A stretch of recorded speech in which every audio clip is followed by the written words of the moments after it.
in Nigeria, per il vescovo ausiliare Monsignor Moses Chikwe.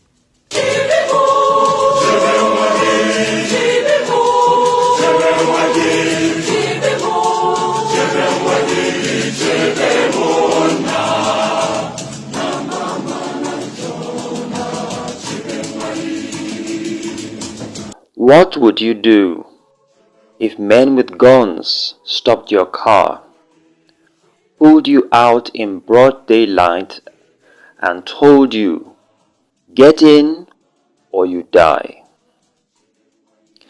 That's exactly what happened to a Catholic bishop in Nigeria. And here's the part that will send chills down your spine. The motto he chose when he became a bishop was to free captives. He had no idea that within a year, those words would become the story of his own life. This is the unforgettable story of Bishop Moses Chikwe, kidnapped in his cassock, stripped, chained, and marched through the jungle. Yet he refused to break.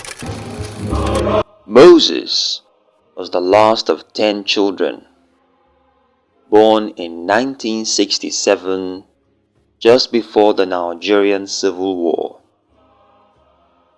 His parents were modest but devout. His mother never missing a rosary. She dragged little Moses along to every devotion. Imagine him at 10 years old, watching a priest celebrate Mass and whispering to himself, "That man is already in heaven. I want to be like him." Fast forward to seminary in the United States of America, and even a doctorate from UCLA. He studied, he served as a hospital chaplain, comforting veterans and addicts. Everyone who met him remembered his bright smile, his gentle way. In 2019, Pope Francis made him auxiliary bishop of Owerri. When asked to choose a motto, he picked Isaiah's words, "Ad liberandum captivos," to free captives. He had no idea that he would one day become the captive. December 27th, 2020, a Sunday. Bishop Moses had just finished Mass, visited friends, and was riding home at sunset. He and his driver, Robert, were praying the Rosary when a van swerved across the road and blocked them. 4 men dressed like police jumped out with guns. "I am a bishop," he shouted, dressed in his white cassock. They didn't care. One fired at his feet. The next thing he remembers is waking up in the trunk of a van. By midnight, he was blindfolded, stripped of everything, and forced to walk barefoot into the jungle. For days they marched. No shoes, no rest.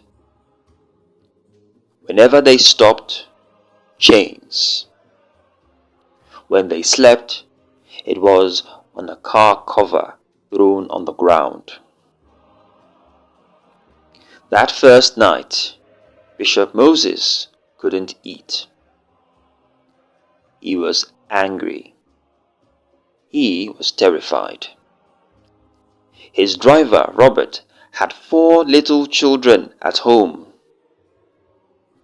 What if they never saw him again? But then something happened.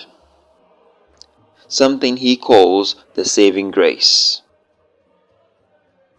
I saw it so clearly, he later said. The passion of Christ, the crown of thorns, the torture, the crucifixion. And I thought to myself, I haven't even suffered half of what he suffered. From that moment on, the maltreatment didn't matter anymore. He felt numb, not with despair, but with a strange strength. Even in the jungle, without his beads, Bishop Chikwe began praying the Rosary with his fingers. The kidnappers demanded ransom. 30 million naira. Over $70,000.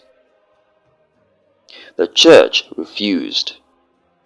No ransom, no compromise. The bishop braced himself for the worst. One day, their leader, the kingpin, ordered the guards to remove his blindfold. Bishop Moses thought, this is it. They are going to kill me.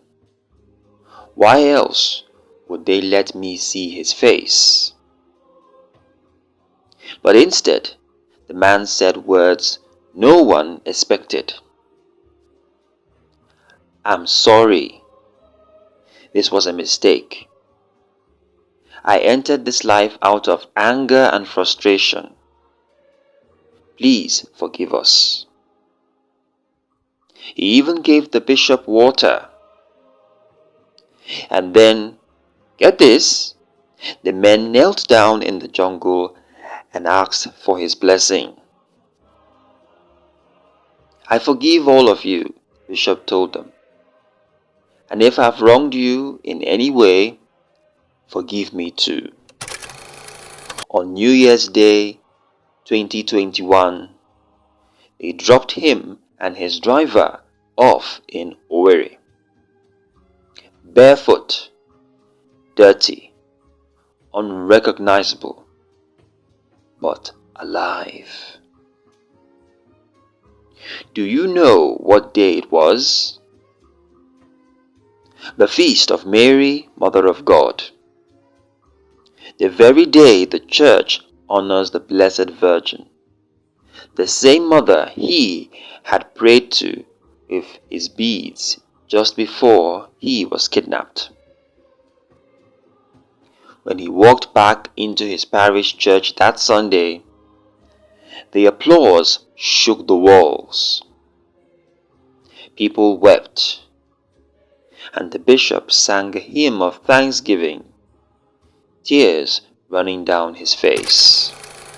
His captors later returned almost everything. His cassock, his cross, even his shoes.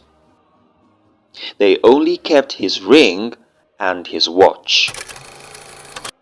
Bishop Moses says the kidnapping didn't just mark him. It transformed him. Now I feel the pain my people feel, he said. Maybe God allowed it so I could suffer with them. And that motto he once chose, to free captives, he realized it wasn't just about literal chains in the jungle. It was about people everywhere trapped in fear, addiction, grief, despair. He had seen it in hospital wards in America. He saw it in his kidnappers' eyes.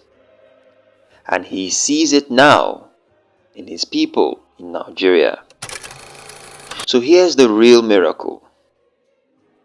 They wanted to break him, but instead he came back freer than ever, more convinced of the God he serves, more determined to carry the cross of his people.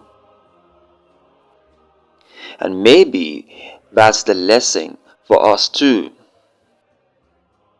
Sometimes captivity looks like chains in the jungle. Sometimes it looks like addiction, heartbreak, or hopelessness. But freedom, real freedom, begins when you can say, like Bishop Moses Chikwe, I've already given my life to Christ. You can't take it away from me. Because even in the darkest night, even barefoot in the jungle, faith can turn chains into prayer beads and captivity into freedom.